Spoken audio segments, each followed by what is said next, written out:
You say I okayed long distance? Okayed it when? My goodness, Central, that was then. I'm mad and disgusted with that man now. I don't pay no reverse charges nohow. You say I will pay it, else you'll take out my phone? You better let my phone alone. I didn't ask him to telephone me. Roscoe knows darn well long distance ain't free. If I ever catch him, Lord have pity, calling me up from Kansas City just to tell me he loves me. Why'd he tell me something I don't know? For instance, what can them other girls do that Alberta K. Johnson can do, and more too? What's that, Central? You say you don't care nothing about my private affair? Well, even less about your phone bill as I care. Yes. You say I gave my okay? Well, that okay you may keep, but I sure ain't gonna pay. I worked for a woman. She wasn't mean, but she had a 12-room house to clean. Had to get breakfast, dinner, and supper too. Then take care of her children when I got through. Wash, iron, scrub, walk the dog around. It was too much. Nearly broke me down. I said, Madam, can it be you trying to make a pack horse out of me? She opened her mouth and cried, Oh, no, you know, Alberta, we love you so. I said, Madam, that may be true, but I'll be dogged if I love you. In time of silver rain, the earth puts forth new life again. Green grasses grow, and flowers lift their heads, and over all the plain the wonder spreads of life, of life, of life. In time of silver rain, the butterflies lift silken wings to catch a rainbow cry, and trees put forth new leaves to sing in joy beneath the sky, as down the roadway passing boys and girls go singing too in time of silver rain, when spring and life are new. Little snail, dreaming you go, weather and rose is all you know, weather and rose is all you see, drinking the dewdrop's mystery. When I get to be a composer, I'm going to write me some music about daybreak in Alabama, and I'm going to put the prettiest songs in it, rising out of the ground like a swamp mist, and falling out of the heavens like soft dew. I'm going to put some tall, tall trees in it, and the scent of pine needles, and the smell of red clay after rain, and long red necks, and poppy-colored faces, and big brown arms, and the field daisy eyes of black and white, black people. And I'm going to put white hands and black hands and brown and yellow hands and red clay earth hands in it, touching everybody with kind fingers and touching each other, natural as dew. In that dawn of music, when I get to be a composer and write about daybreak in Alabama. I, too, sing America. I am the darker brother. They send me to eat in the kitchen when company comes, but I laugh and eat well and grow strong. Tomorrow I'll be at the table when company comes. Nobody'll dare say to me, eat in the kitchen then. Besides, they'll see how beautiful I am and be ashamed. I, too, am America. Heaven is the place where happiness is everywhere. Animals and birds sing, as does everything. To each stone, how do you do? Stone answers back, well, and you? Douglas was someone who, had he walked with wary foot and frightened tread, from very indecision might be dead, might have lost his soul, but instead decided to be bold and capture every street on which he set his feet, to route each path towards freedom's goal, to make each highway choose his compass's choice.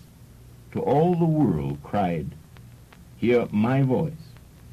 Oh, to be a beast, a bird, anything but a slave, he said. Who would be free themselves must strike the first blow, he said. He died in 1895. He is not dead. I've known rivers. I've known rivers ancient as the world and older than the flow of human blood in human veins. My soul has grown deep like the rivers. I bathed in the Euphrates when dawns were young. I built my hut near the Congo, and it lulled me to sleep. I looked upon the Nile and raised the pyramids above it. I heard the singing of the Mississippi when Abe Lincoln went down to New Orleans, and I've seen its muddy bosom turn all golden in the sunset. I've known rivers, ancient, dusky rivers. My soul has grown deep like the rivers. Never and never, my girl, riding far and near, in the land of the hearthstone tales and spelled asleep, fear or believe that the wolf in a sheep-white hood, loping and bleating roughly and blithely shall leap. My dear, out of a lair in the flocked leaves in the dew-dipped year, to eat your heart in the house in the rosy wood. Sleep good forever, slow and deep, spelled rare and wise, my girl ranging the night in the rose and shire of the hobnailed tales. No gooseherd or swine will turn into a homestall king or hamlet of fire and prince of ice to court the honeyed heart from your side before sunrise in a spinney of ringed boys and ganders, spike and burn, nor the innocent lie in the rooting dingled wood, and staved and riven among plumes my rider weep. From the broomed witch's spume you are shielded by fern and flower of country sleep and the greenwood keep. Lie fast and soothed, safe be and smooth from the bellows of the rushy brood. Never, my girl, until told to sleep by the stern bell, believe or fear that the rustic shade or spell shall harrow and snow the blood while you ride wide and near. For who unmanningly haunts the mountain ravened eaves, or skulks in the dell moon, but moonshine echoing clear from the starred well? A hill touches an angel out of a saint's cell. The night bird lords through nunneries and domes of leaves her robin-breasted tree, 3 Marys in the rays. Sanctum sanctorum, the animal eye of the wood, in the rain telling its beads, and the gravest ghost, the owl at its knelling. Fox and holt kneel before blood. Now the tales praise, the star eyes at pasture, and night-long the fables graze on the Lord's table of the bowing grass. Fear most forever of all, not the wolf in his baying hood, nor the tusked prince in the ruttish farm at the rind and mire of love, but the thief as meek as the dew. The country is holy. Oh, bide in that country, kind. Know the green wood, under the prayer-wheeling moon in the rosy good. Be shielded by chant and flower, and gay may you lie in grace. Sleep spelled at rest in the lowly house, in the squirrel-nimble grove, under linen and thatch and star. Held and blessed, though you scour the high four winds, from the dowsing shade and the roarer at the latch, cool in your vows. Yet out of the beaked web dark and the pouncing boughs, be you sure the thief will seek away, sly and sure, and sly as snow and meek as dew blown to the thorn, this night and each vast night, until the stern bell talks in the tower and tolls to sleep over the stalls of the hearthstone tales my own last love, and the soul walks the waters shorn. This night and each night, since the falling star you were born, ever and ever he finds a way, as the snow falls, as the rain falls, hail on the fleece, as the veil mist rides through the hay-gold stalls, as the dew falls on the wind-milled dust of the apple tree and the pounded islands of the morning leaves, as the star falls, as the winged apple seed glides and falls and flowers in the yawning wound at your side, as the world falls, silent as the cyclone of silence. Chamber Music 1. Strings in the earth and air make music sweet. Strings by the river where the willows meet. There's music along the river, for love wanders there. Pale flowers on his mantle, dark leaves on his hair. All softly playing, with head to the music bent, and fingers straying upon an instrument.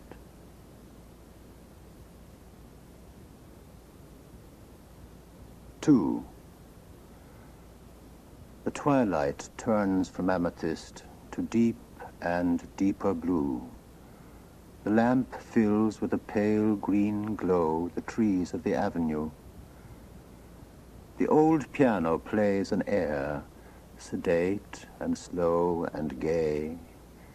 She bends upon the yellow keys, her head inclines this way. Shy thoughts and grave wide eyes and hands that wander as they list, the twilight turns to darker blue with lights of amethyst.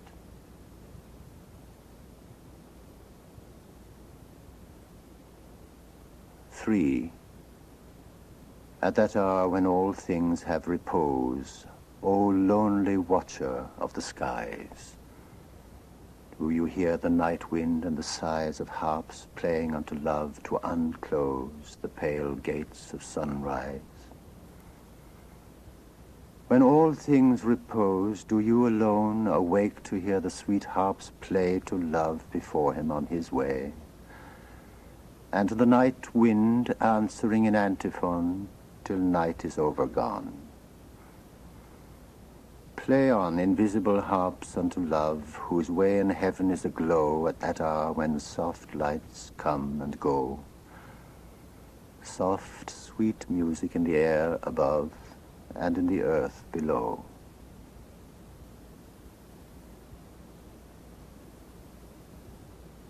Four. When the shy star goes forth in heaven, all maidenly disconsolate, hear you amid the drowsy even one who is singing by your gate. His song is softer than the dew, and he has come to visit you.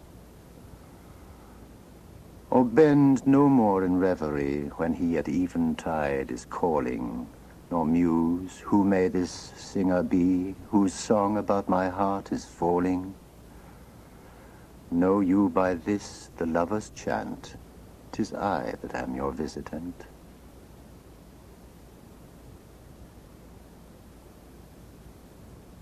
Five. Lean out of the window, golden hair, I heard you singing a merry air. My book was closed, I read no more, watching the fire dance on the floor. I have left my book, I have left my room, for I heard you singing through the gloom. Singing and singing a merry air. Lean out of the window, golden hair.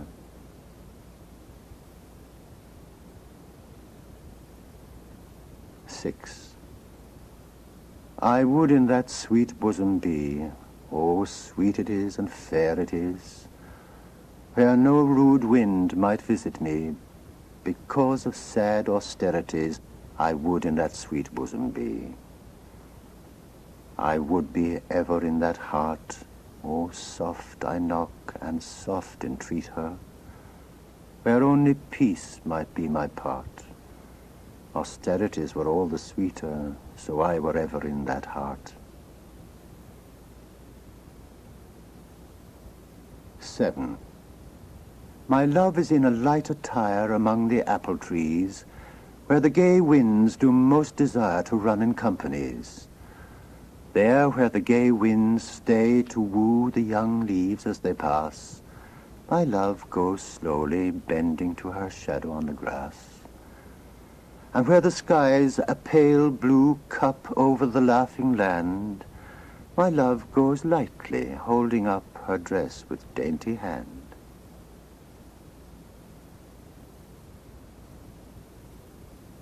8. Who goes amid the green wood with springtide all adorning her? Who goes amid the merry greenwood to make it merrier?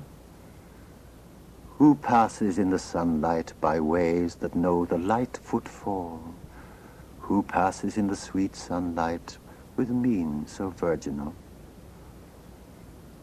The ways of all the woodland gleam with a soft and golden fire. For whom does all the sunny woodland carry so brave attire? Oh, it is for my true love the woods their rich apparel wear. Oh, it is for my own true love that is so young and fair.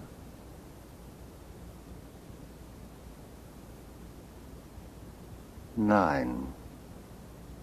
Winds of May that dance on the sea, dancing a ring around in glee from furrow to furrow, while overhead the foam flies up to be garlanded. In silvery arches spanning the air, saw you my true love anywhere? Well a day for the winds of May. Love is unhappy when love is away.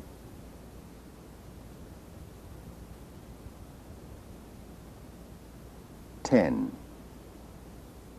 Bright cap and streamers he sings in the hollow. Come follow, all you that love. Leave dreams to the dreamers that will not after. That song and laughter do nothing move. With ribbons streaming he sings the bolder. In troop at his shoulder the wild bees hum, and the time of dreaming dreams is over. As lover to lover, sweetheart, I come.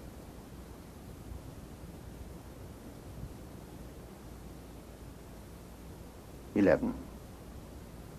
Bid adieu, adieu, adieu, bid adieu to girlish days. Happy love is come to woo thee and woo thy girlish ways.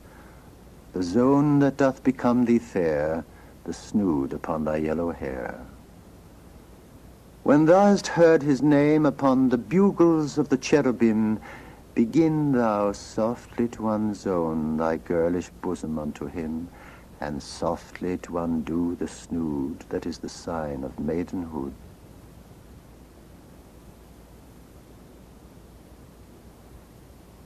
XII.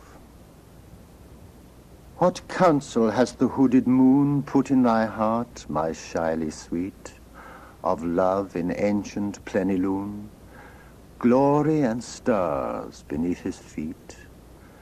A sage that is but kith and kin with the comedian Capuchin.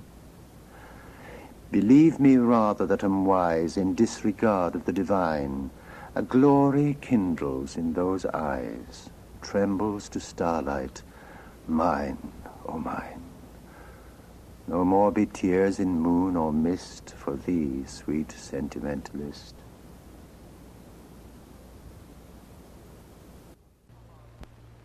Christopher Marlowe or Francis Bacon, the author of Lear, remains unshaken. Willie Herbert or Mary Fitton, what does it matter? The sonnets were written. Deep in our subconscious, we are told, lie all our memories, lie all the notes of all the music we have ever heard, and all the phrases those we loved have spoken. Sorrows and losses time has since consoled, family jokes, outmoded anecdotes, each sentimental souvenir and token, everything seen, experienced, each word addressed to us in infancy, before we could even know or understand the implications of our wonderland. There they all are. The legendary lies, the birthday treats, the sights, the sounds, the tears, forgotten debris of forgotten years, waiting to be recalled, waiting to rise before our world dissolves before our eyes, waiting for some small, intimate reminder, a word, a tune, a known familiar scent, an echo from the past when, innocent, we looked upon the present with delight and doubted not the future would be kinder, and never knew the loneliness of night. Light breaks where no sun shines, where no seas run, the waters of the heart push in their tide, and broken ghosts with glowworms in their heads, the things of light file through the flesh where no flesh decks the bones. A candle in the thighs warms youth and seed and burns the seeds of age. Where no seed stirs, the fruit of man unwrinkles in the stars bright as a fig. Where no wax is, the candle shows its hairs. Dawn breaks behind the eyes, from poles of skull and toe the windy blood slides like a sea. Nor fenced nor staked, the gushers of the sky spout to the rod, divining in a smile the oil of tears. Night in the socket rounds like some pitch moon the limits of the globes. Day lights the bone. where no cold is. The skinning gales unpin the winter's robes. The film of spring is hanging from the lids. Light breaks on secret lots, on tips of thought where thoughts smell in the rain. When logics die, the secret of the soil grows through the eye, and blood jumps in the sun. Above the waste allotment, the dawn halts. You. Well, no, you're not the far-out generation, are you? You could be on... Kind of. I'm kind of quirky. Okay. The freak out, the flop out, the psych out, the drop out, the blackout, the fallout, the conk out, the cop out, the wipe out, the sweat out, the strike out, the sell out are warning the world we should all get the hell out. There's one. Don't you have one about Nixon? The book is divided up into several parts, and one of them is called Little Drops of Watergate. And under that heading, I have one called Identity Crisis. Milhouse Ben Nixon, in his royal tower, awoke one night from a deep dream of power and saw within the moonlight of his room a shadow with a peace plaque glowing in the gloom. He could not discern the form or face, but he knew 'twas someone from outer space. Some long-haired peacenik, some pinko poet. The weird beard tells it, and the peace words show it. You, cried Nixon, may be someone from Berkeley or Harvard or Kingdom Come, but to me, you're nothing but a campus bum. Just then, Pat rubs her eyes and wheezes. My God, Dickie, you're talking to Jesus. Abu Ben Adam, may his tribe increase, awoke one night from a dream of peace and saw within the moonlight in his room, making it rich and like a lily in bloom, an angel writing in a book of gold. Exceeding peace had made Ben Adam bold, and to the presence in the room he said, what writest thou? The vision raised its head, and with a look made of all sweet accord, answered, the names of those who love the Lord.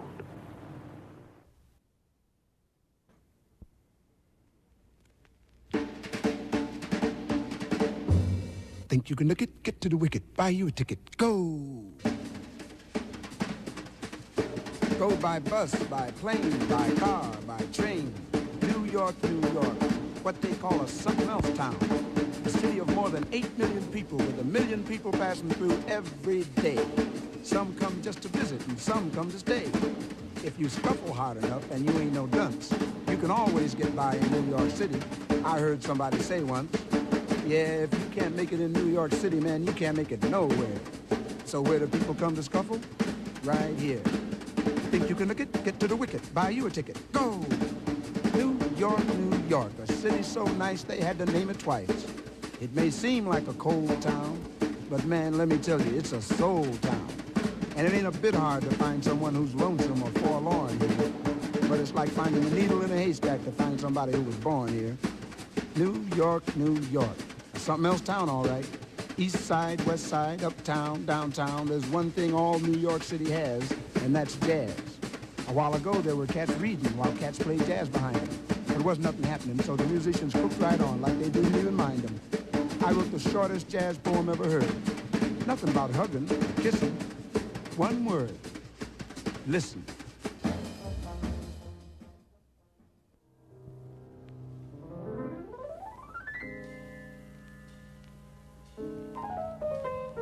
Yes, if you pay New York dues, you get New York blues. There's a lot of giving and taking while you're trying to get by. And the buildings got something in common with the cost of living. They're both sky high. New Yorkers brag about their buildings being tall. As narrow as Manhattan Island is, you go up or nowhere at all. And on one thing you can rely, we got New York's finest, the finest money can buy. Some give a little now and some lean hard, but they're all right in general, long as you ain't the wrong cat trying to get a cabaret card. So, cats keep on struggling to say their say. But between them and the audience, there sits the DJ.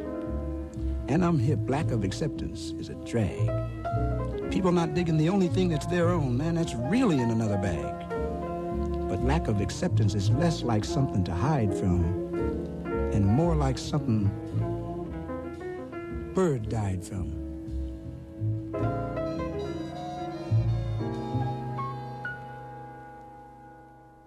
Bad morning. Here I sat with my shoes mismated. Lordy mercy, I was frustrated. Bad luck card. 'Cause you don't love me is awful, awful hard. Gypsy done showed me my bad luck card. There ain't no good left in this world for me. Gypsy done told me, unlucky as can be. I don't know what poor weary me can do. Gypsy says, I'd kill myself if I was you. Here on the edge of hell stands Harlem, remembering the old lies, the old kicks in the back, the old be patient they told us before. Sure, we remember. Now, when the man at the corner store says sugar's gone up another 2 cents and bread 1, and there's a new tax on cigarettes, we remember the job we never had, never could get, and can't have now because we're colored. So we stand here on the edge of hell in Harlem and look out on the world and wonder what we're going to do in the face of what we remember.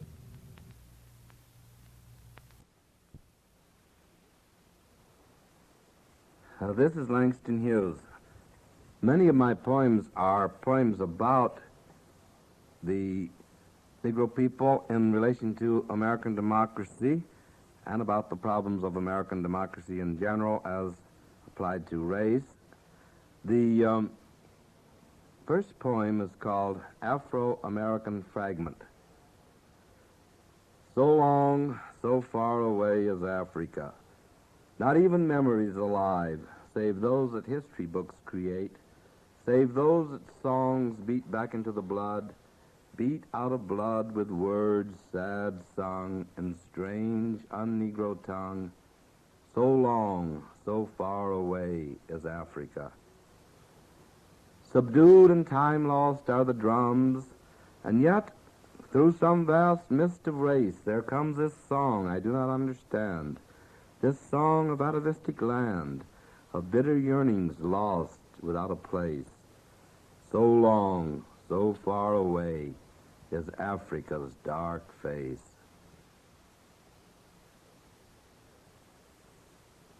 This is The Negro Speaks of Rivers, one of my earliest poems written in 1920, just after I came out of high school.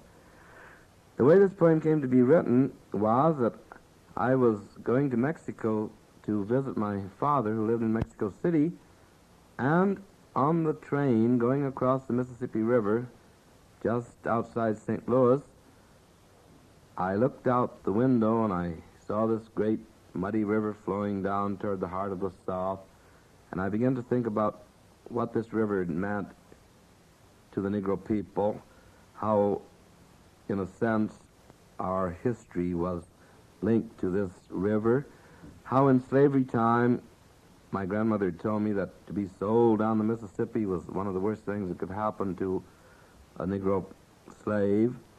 And then I remembered that I'd read about Abraham Lincoln going down the Mississippi as a young man, and he went on a raft to New Orleans, and he saw human beings bought and sold in the slave market there, and he was so horrified by this that he never forgot it. And many years later, of course, we know that it was Lincoln who signed the Emancipation proclamation. And so, as the train went on into the gathering dusk, because it had been about sunset when we crossed the river, I took my father's letter out of my pocket and began to write down on the back of his letter this poem, The Negro Speaks of Rivers. I've known rivers ancient as the world and older than the flow of human blood in human veins. My soul has grown deep like the rivers. I bathed in the Euphrates when dawns were young. I built my hut near the Congo, and it lulled me to sleep. I looked upon the Nile and raised the pyramids above it. I heard the singing of the Mississippi when Abe Lincoln went down to New Orleans, and I've seen its muddy bosom turn all golden in the sunset. I've known rivers, ancient, dusky rivers. My soul has grown deep like the rivers. This one is a poem almost as old as The Negro Speaks of Rivers. It was written when I was perhaps 21. It's called Negro. I'm a Negro, black as the night is black, black like the depths of my Africa. I've been a slave. Caesar told me to keep his doorsteps clean. I brushed the boots of Washington. I've been a worker. Under my hand the pyramids arose. I made mortar for the Woolworth building. I've been a singer. All the way from Africa to Georgia, I carried my sorrow songs. I made ragtime. I've been a victim. The Belgians cut off my hands in the Congo. They lynch me now in Mississippi. I'm a Negro, black as the night is black, black like the depths of my Africa. American Heartbreak.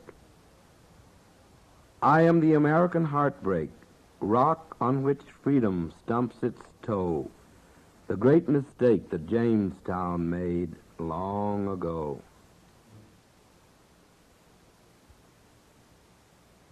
Dream Variations. This poem, like the first one that I read, has overtones of Africa. To fling my arms wide in some place of the sun, to whirl and to dance till the white day is done, then rest at cool evening beneath a tall tree, while night comes on gently, dark like me. That is my dream. To fling my arms wide in the face of the sun, dance, whirl, whirl, till the quick day is done. Rest at pale evening, a tall, slim tree, night coming tenderly, black.